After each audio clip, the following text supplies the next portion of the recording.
How's it going, old schoolers? You are Kicking It Old School, and I am your host, Russell J.S. Today on Kicking It Old School, I know it's been a while. I'm going to be starting to make new videos. I took you to the comic book show in Punta Gorda, but this is going to be a video I've been wanting to share with you, with a long list of other videos that I had made that I've been dying to. I'm going to talk about a time, the 1990s. Let's see, grunge music came all the rage of MTV. And, a lot of the bands from the 80s, a lot of them, they took a hiatus, trying to recover from constant, relentless touring. I mean, sadly, we lost such actors in Hollywood and musicians like we lost River Phoenix, we lost Kurt Cobain, we lost Brandon Lee, we lost John Candy, sadly. I always loved John Candy. And we also lost Phil Hartman and Chris Farley. Metallica came out with a clean-cut look and a cleaner sound with the album Load. And in the same year, the Ramones went ahead and did their final tour and split up, where they did Lollapalooza along with Metallica. And Kiss announced that they were doing a full-fledged reunion tour around the world through 1996 and 1997. The Sex Pistols reunited for a small tour. And classic rock had a resurgence around the early 1990s, which is going to be part of this video. But what I'm bringing to you is we had movies in the 1990s. I mean, really great movies like Terminator 2, Problem Child, Jurassic Park, Titanic, and, the 90s was also the start of the Star Wars prequel trilogy. I am calling this the cinematic universe of the 1990s. I got two stacks here of most of my favorite movies of that decade. I'm going to do in each stack one of my, my most favorite along with my least favorite. I mean, like I said, Back to the Future Part 3 ended the Back to the Future trilogy. A lot of good stuff happened in the 90s, but further ado, let's start this countdown with these bad Oscars, shall we? All right, one of the first movies I want to go ahead and start with from my most favorite, my stack of most favorite movies, is a movie that came out at a time where it was, 18 years, it's a sequel, and it came out 18 years after its original classic comedy, predecessor. Or should I say, predecessor. And the first movie was a musical classic, comedy. But, sadly, the key star of the original movie had passed away sometime after that movie came out. But 18 years after that movie came out and 16 years after its star had passed away, it got a sequel. Now, here's the thing. A lot of these movies I'm going to show you, there's going to be spoilers, and I will put a list of the movies that I showed in this video. So for right now, if you haven't seen any of these movies, which I'm sure you have, my suggestion is you turn this video off. This is also going to be a two-parter probably, but my suggestion is turn this video off and look at the list of the movies down in the box below, and check them out, stream them, any way you get movies these days. And of course, if you're new to the channel, hit a like, hit a subscribe, and leave comments down at the box below. Hopefully this video will get a lot of comments, but when I tell you what my most favorite movies are, my least favorite, please don't verbally beat me up too much. Please. We're all entitled to our opinions. No politics here. If you think I'm wrong on some movies about a movie being good or being lousy, just give me a nice positive opinion. We can agree to disagree. Now, the first one from my most favorite, from 1998, Blues Brothers 2000. This is the one I told you about. 18 years. It's 18 years after the brothers' first mission from God. Lots have changed. Elwood Blues is released from prison, and he decides to go ahead and do the same thing he did 18 years ago with his brother Jake.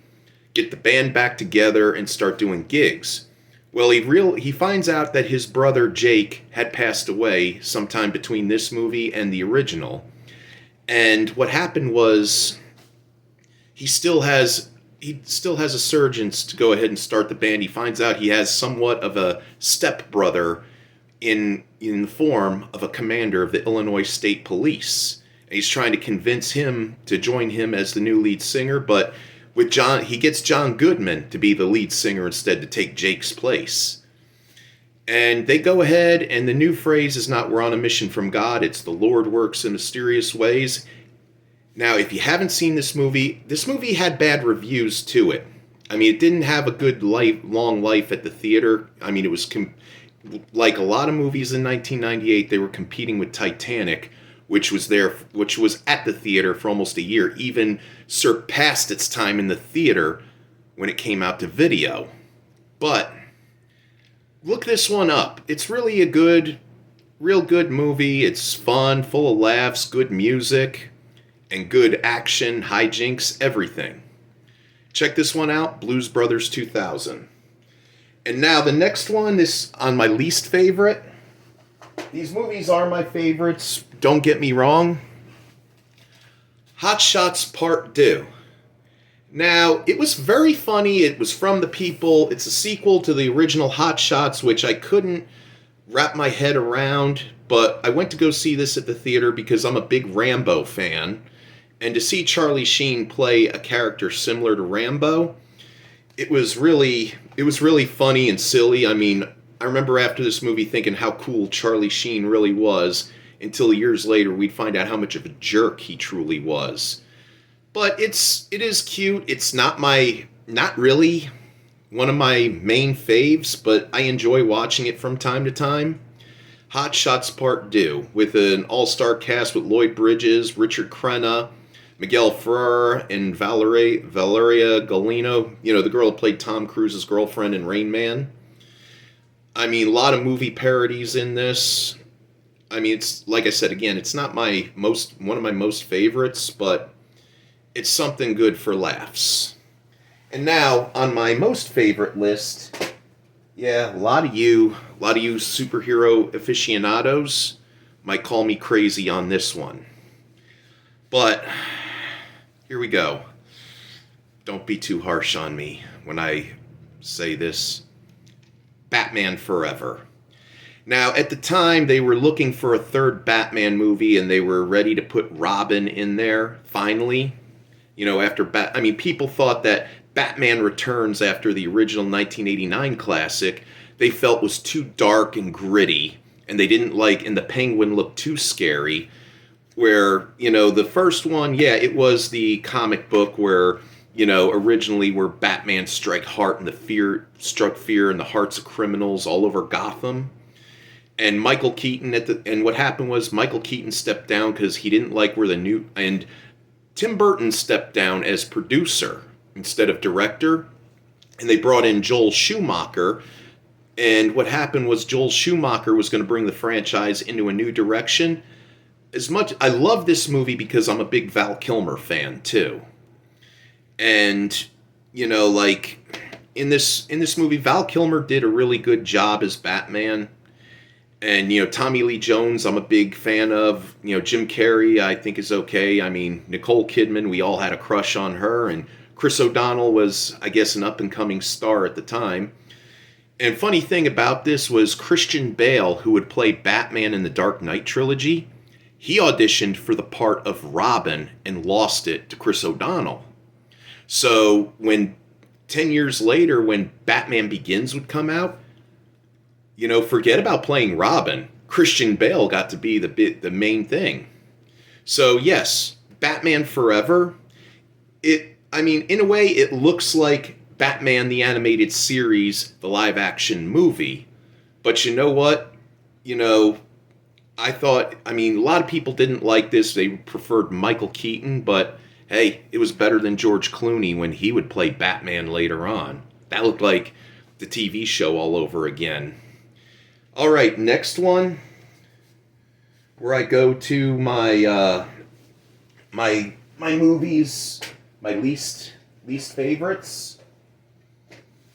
Now this one I'm about to show you. I've showed you this on one of my previous videos on period films, but this one in particular, well, it did help classic rock have a revitalization, and it helped the band, the artist who the topic is of this movie, even though half of the movie was fiction and half of the movie was true, and I'm going to get to that. This is one of my least favorite movies, but I enjoy it anyway because it did turn me on to classic rock. It turned me on to the group that's talked about in this movie in Immaterial. Oliver Stone's The Doors. Now, the thing about this, there was a lot of controversy behind this movie when it came out in 1991 because, Oliver Stone pretty much wrote the screenplay. I mean, I think he borrowed from a lot of the biographies that people had wrote over the years about the Doors and documentaries and things.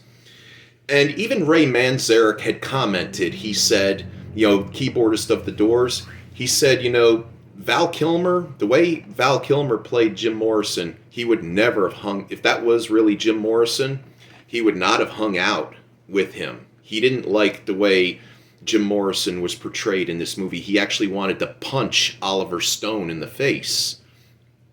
In many ways, I can agree with Ray Manzarek. I can. But also, I think in many ways, this movie right here helped the Doors make a comeback. I mean, I was a 14-year-old kid in 1992, 1993, who saw this movie and, saw it on video because I was too young to see it at the theater. Saw this movie, and instantly I was hooked into the Doors music. I mean, I almost listened to nothing but the Doors, talked about the Doors. I wouldn't shut up about the Doors. But there was a lot of controversy because there were some things about this movie that were true and weren't true. And Robbie Krieger and John Densmore had worked as consultant projects. As a matter of fact, if you watch the movie at the beginning where Jim Morrison is going into a dark recording studio where he's about to record An American Prayer, the classic poem album that he recorded and it would be released like 7 years after his death, in the booth at the controls is the engineer played by John Densmore. And there were a lot of people, I mean, this had an all-star cast in itself. I mean, Val Kilmer, Meg Ryan, Kevin Dillon, Kyle MacLachlan, and Billy Idol were in this movie. And there was, when they were talking about making this movie, they were talking about who would play Jim Morrison. They were looking at John Travolta, they were looking at Johnny Depp, Charlie Sheen, even John Bon Jovi, and Michael Hutchence. But Val Kilmer had brought an audition tape to Oliver Stone because he had a Doors tribute band that he was the singer of on the side. And he recorded his band and he brought a cassette of the Doors. And Oliver Stone actually thought, that Val Kilmer's band was the Doors. And he got the part. So yeah, because of the controversy and how only 50% of this movie is all fiction, I mean, it's a typical biopic about a famous dead person. You can go ahead and put it up there with Sid and Nancy and Wired, because, 50% of it is fiction and 50% is real. All right, moving ahead, my most favorite. Oh, there was a resurgence in, I believe, in my opinion, with the action, horror, western genres with this one. Starring George Clooney and Quentin Tarantino as two bank-robbing brothers who are hightailing it to Mexico to hide and end up in a strip club that's occupied by vampires luring people in. You know this classic, From Dusk Till Dawn. This is one of those movies, I mean, the makeup effects were awesome. It had an all-star cast with George Clooney, Quentin Tarantino, Harvey Keitel, Selma Hayek, Tom Savini, Cheech Marin, and Danny Trejo. And Cheech Marin also plays 3 different parts in this movie. He plays a border policeman. He plays a bouncer in front of the nightclub and a gangster at the end. But, filled with horror, gore, violence, and the one scene that made Selma Hayek into a really huge star. This classic from 1996, From Dusk Till Dawn. Directed by Robert Rodriguez, produced and written by Robert Rodriguez and Quentin Tarantino. A killer soundtrack along with it. Yes, check this out if you've never seen it. Okay, now going back to my least favorites. Wishmaster. Well, this is a 2-movie pack right here, Wishmaster and Wishmaster 2. Directed by the guy who did the makeup effects for From Dusk Till Dawn. About an evil genie from a jewel that grants people wishes, but the wishes turn out to be curses.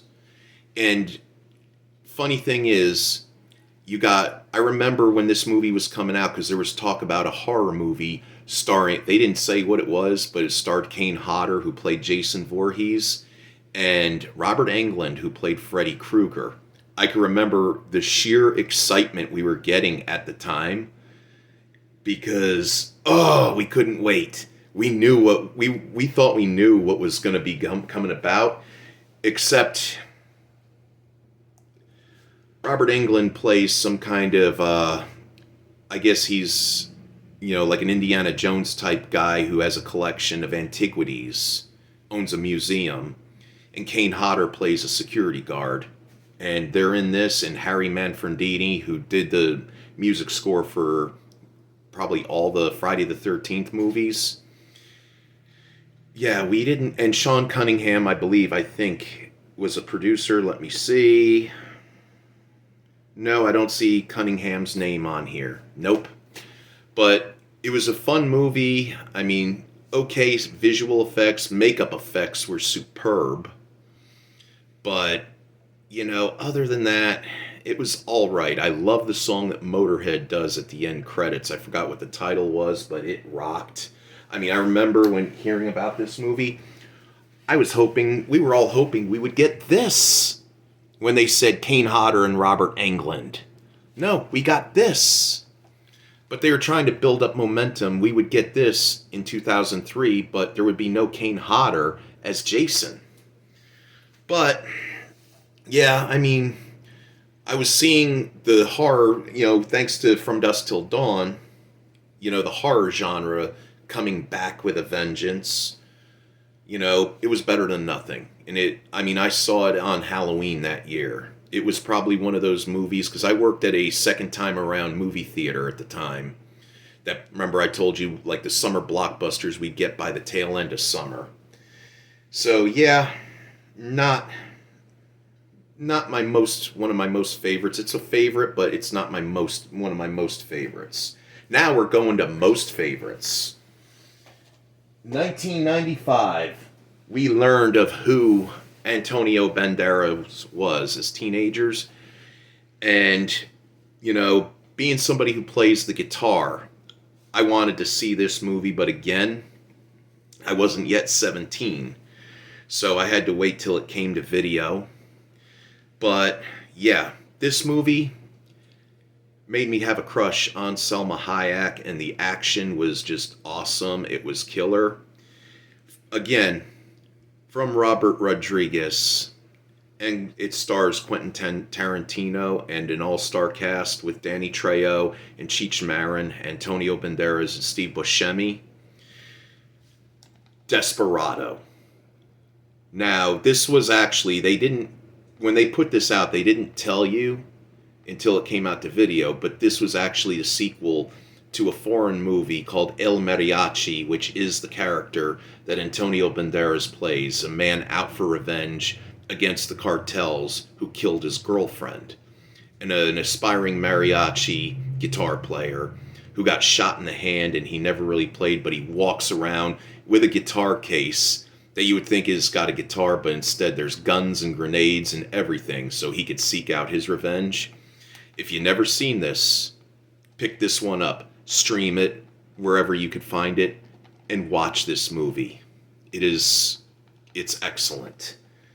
And now going to least favorites. I remember in 1993, there were only 8 Friday the 13th movies, and I was a big Jason fan. I was a Friday the 13th guy. Some people were Michael Myers, and some were Freddy Krueger, some were Leatherface. And by the beginning of the summer 1993, we heard there was going to be a new Friday the 13th Part 9. And we were all excited about it. We saw the trailer for it. And when we saw the trailer for it, we were excited. But when we saw it at the theater, yeah, it wasn't what we expected. It was different. But I think they were trying to get away from the whole thing of Jason killing campers that were fooling around, getting high, getting drunk, and skinny dipping at night in the lake. But they did something totally different. You'll all know what I'm talking about. Sean Cunningham came back, directed by Adam Marcus, and written by Adam Marcus and Dean Lorey, and it had Kane Hodder return as Jason. Jason Goes to Hell, the final Friday. Me and some friends, we were lucky to get one of their parents to go and watch this with us at the theater so we could go and see it.